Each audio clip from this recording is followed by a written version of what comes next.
Hi everyone. So this is a strategy I usually follow for my revision, that I create the YouTube video or I create the normal video with the content and I just explain it by myself, and that's what whenever it is required I just go to the video and then revise it quickly. That is actually a very effective process, that it gives you the visibility along with your content, whatever you have written by your own in your own handwriting, and then you just scroll it and then you can go to the details.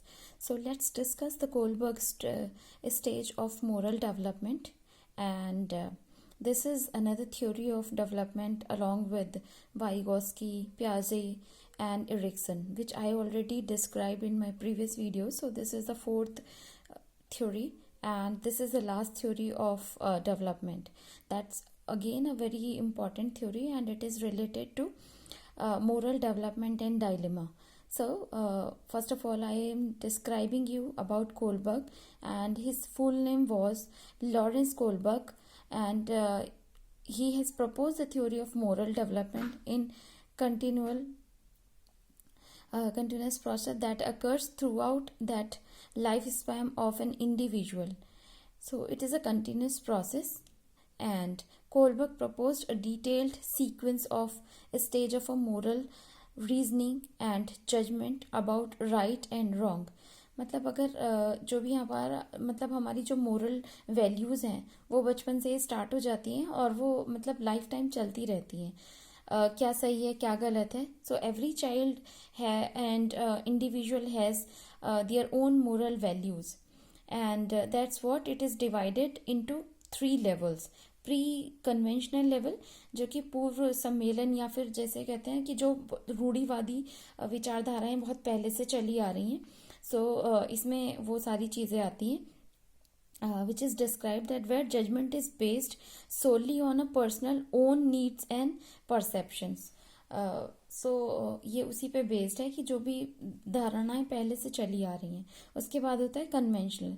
So conventional is परंपरागत, where the exceptions of society and laws are taken into account, जहाँ पे समाज और कानून की अपेक्षाओं को ध्यान में रखा जाता है और उसके बाद उसी के ऊपर आप अपनी मोरल वैल्यूज़ को सेट करते हो. दैट इज़ कॉल्ड कन्वेंशनल या रूढ़िवादी, आप कह सकते हो उसकी कि रूढ़िवादी अवस्था. So the third stage is post conventional stage, where judgments are based on abstract or more personal principles that are not necessarily defined by society or laws. इसमें क्या होता है कि जो थर्ड स्टेज होती है उसमें अपने अकॉर्डिंग. सो थर्ड स्टेज में जो कि 13+ एज के बाद जो भी हम अपने मोरल्स बनाते हैं या फॉलो करते हैं.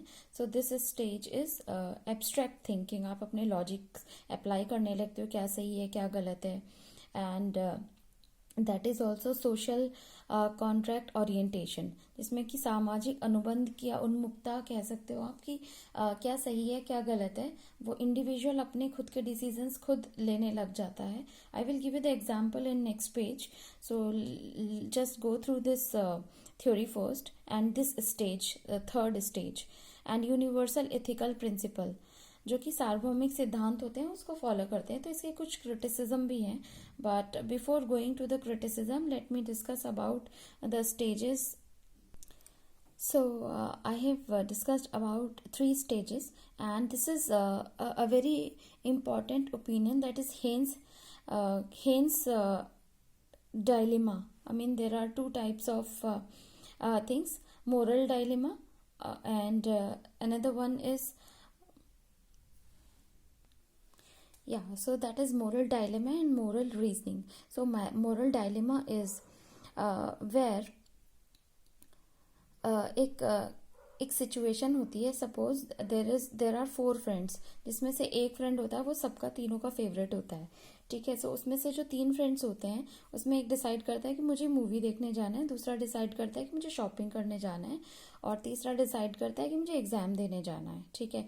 बट अब जो के फ्रेंड है, के है उसका नाम, ठीक है। तो जो के है वो बोलते उससे ए बी एंड सी बोलते हैं कि हमें पहले ए के से बोलता है कि मुझे मूवी देखने जाना है तुम्हारे साथ। उसने बोला ठीक है, हाँ एक पर्टिकुलर, जैसे आज का डेट ले लेते हैं। उसने बोला कि 12th को आप मेरे साथ तुम मूवी देखने चलना, ठीक है। उसने बोला ठीक है। उसके बाद थोड़ी देर बाद बी का कॉल आता है। बी बोलता है कि यार मेरे साथ एग्जाम देने चलना। तब वो थोड़ा सा सोच में पड़ जाता है कि मैंने ए को कमिट कर दिया है, अब मैं इसके साथ कैसे जा सकता हूँ। फिर भी वो कोई एक कॉन्क्रीट आंसर नहीं देता उसे। And then who said that I will just think, I will just check my time table and I will call you up, ठीक है। उसके बाद थोड़ी देर बाद सी का कॉल आता है। सी बोलता है कि यार मेरे साथ शॉपिंग करने चलो। तो के और ज़्यादा कंफ्यूज हो जाता है कि अब मैं क्या करूँ। Then there is a role comes in the picture of moral reasoning.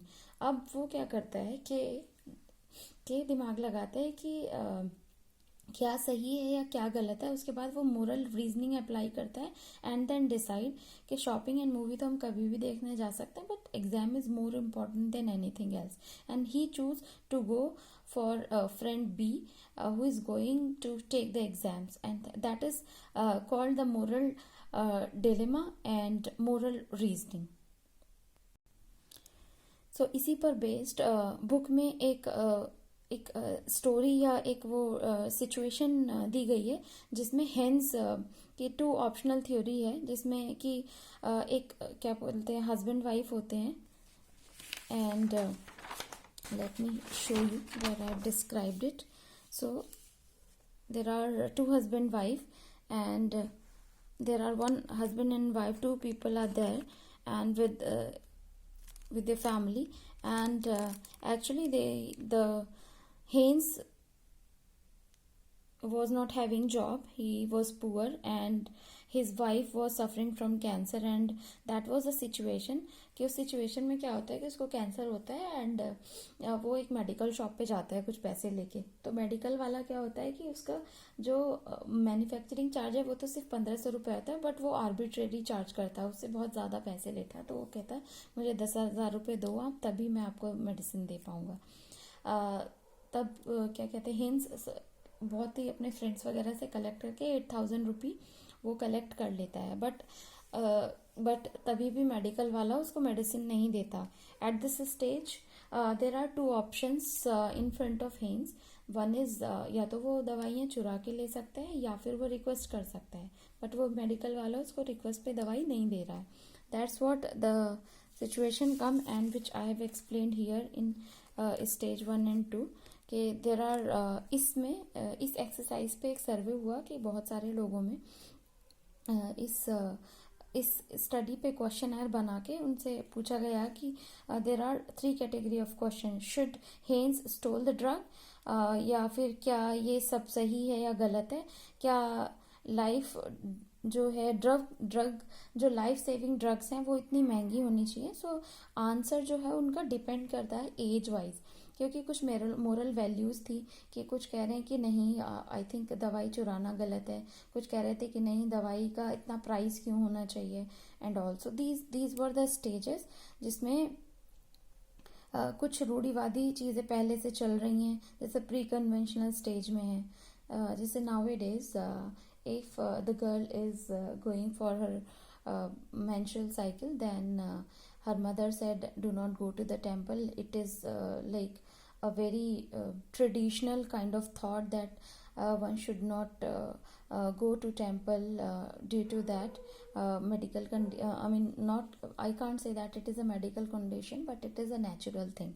सो वो बहुत ही मतलब एक बहुत पुराना प्रथा चल रही है, तो अभी भी सब फॉलो कर रहे हैं। And in the conventional stage जो कि रूढ़िवादी अवस्था होती है, वो परंपरागत चीज़ें जो होती हैं और उसमें सही या गलत है उसकी रीजनिंग करने लग जाते हैं, तो क्या सही है क्या गलत है।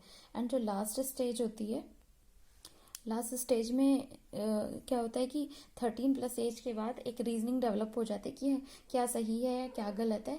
सबकी अपनी अपनी वैल्यूज होती हैं, वो उसी को फॉलो करने लगते हैं। That is called Kohlberg's theory of moral development. So if you have any question, please prepare your notes by your own. That's really very important. I have characterized in a very sequential manner, and hope you will also try to maintain the notes as I have prepared, and that will help you to revise at the time of exam. Do not go to the page by page. You just click on your on these videos, and you can just explain it in your own language. That's really important, because suppose you are taking any kind of coaching or any kind of guidance from any faculty or any teacher, but later on you did not get the videos, you did not get that content. But if this material is with you, then it will help you to understand this very effectively, and you can implement this in your exam. Then you can crack the exam very easily. Thank you so much. Thanks.